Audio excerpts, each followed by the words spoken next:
Peristiwa Sumpah Pemuda semakin relevan untuk dimaknai, khususnya bagi masyarakat Indonesia yang kini diterpa krisis akibat pandemi. Pemaknaan kembali akan pentingnya peristiwa sejarah tersebut dapat menjadi pengingat agar bangsa Indonesia tetap bersatu dalam melalui krisis yang kini sedang menerpa bangsa. Tiap generasi di berbagai periode sejarah bangsa Indonesia memiliki tantangan masing-masing. Dahulu, tantangan yang dilalui cukup beragam, baik secara ideologi seperti komunisme dan agama seperti Darul Islam.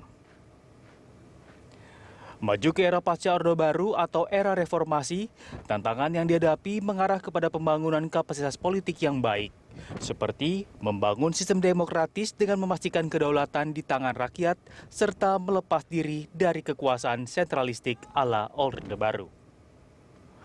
Proses reformasi politik berjalan dengan serangkaian amandemen Undang-Undang Dasar yang akhirnya menjadi fondasi politik kita hari ini. Lebih dari 20 tahun berlalu, generasi muda baru juga menghadapi tantangan baru. Tokoh nasional Ginanjar Kartasasmita menjelaskan, tantangan generasi muda kini adalah memastikan sistem yang telah dibangun untuk berjalan dengan semestinya serta mengawal proses konsolidasi demokrasi agar tidak terjadi seperti yang diumpamakan Christina Lavon sebagai defisit demokrasi. Pemuda-pemudi juga harus berperan aktif mengawal agenda politik pemerintah agar tetap berada pada hakikatnya, memberi keadilan dan mensejahterakan rakyat seluas-luasnya. Sekarang telah lahir generasi madu yang sebagian diwakili oleh yang ada pada acara ini. Apa saja tantangan generasi sekarang menurut penglihatan kami dari generasi yang lebih dulu? Ada beberapa hal. Pertama, menuntaskan proses konsolidasi demokrasi, memperkuat institusi-institusi, termasuk desentralisasi, sebagai syarat utama agar demokrasi dapat berfungsi dengan baik dan benar.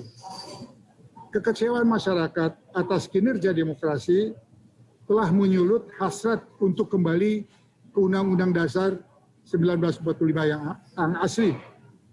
Padahal yang terjadi bukan karena kesalahan sistemnya, tapi karena kita belum mampu menjalankan demokrasi secara benar. Fenomena itu dikenal sebagai defisit demokrasi di dalam berbagai literatur.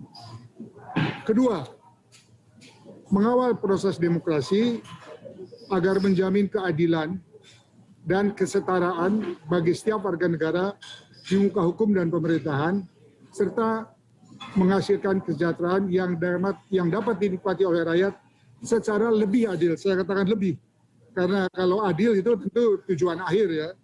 Tapi kalau lebih adil itu mencerminkan perjuangan yang bertahap dari waktu ke waktu. Kini, di masa pandemi tantangan baru juga harus dihadapi. Pemerintah bersama rakyat dituntut mampu menanggulangi ancaman di aspek kesehatan tanpa mematikan perekonomian. Selanjutnya, membangun ulang ekonomi yang terpuruk akibat pandemi tentu tanpa menomorduakan aspek kesehatan. Keseimbangan antar keduanya menjadi hal yang dinamis yang harus ditangani secara cermat agar tak merugikan aspek satu dengan yang lainnya. Pada setiap generasi ada ancaman. Pada setiap generasi ada ancaman sebagai bagian dari tantangan yang dihadapinya. Apakah krisis ekonomi atau konflik politik, atau keduanya sekaligus, atau juga bisa juga ancaman karena alam, karena bencana alam dan sebagainya. Generasi sekarang ancamannya adalah serangan musuh yang tidak terlihat, yang disebut virus corona, yang telah mematikan jutaan manusia dalam waktu hanya setengah tahun. Ini bukan urusan kita saja, tetapi urusan masyarakat bangsa-bangsa, urusan keselamatan umat manusia. Tantangan utamanya adalah bagaimana mengatasi ancaman terhadap kesehatan tanpa mematikan perekonomian. Mudah dikatakan tapi sulit dijalankan. Keseimbangan keduanya bersifat sangat dinamis dan harus ditangani dengan pendekatan yang dinamis pula. Tantangan berikutnya adalah pasca pandemi adalah memulihkan ekonomi dan restart, memacu kembali pertumbuhan. Setiap generasi di Indonesia memiliki tantangan spesifiknya masing-masing, namun tantangan tersebut merupakan peluang bagi generasi saat ini untuk berinovasi dan terus bergerak maju demi mewujudkan keadilan sosial bagi seluruh rakyat Indonesia. Tim Liputan Berita 1.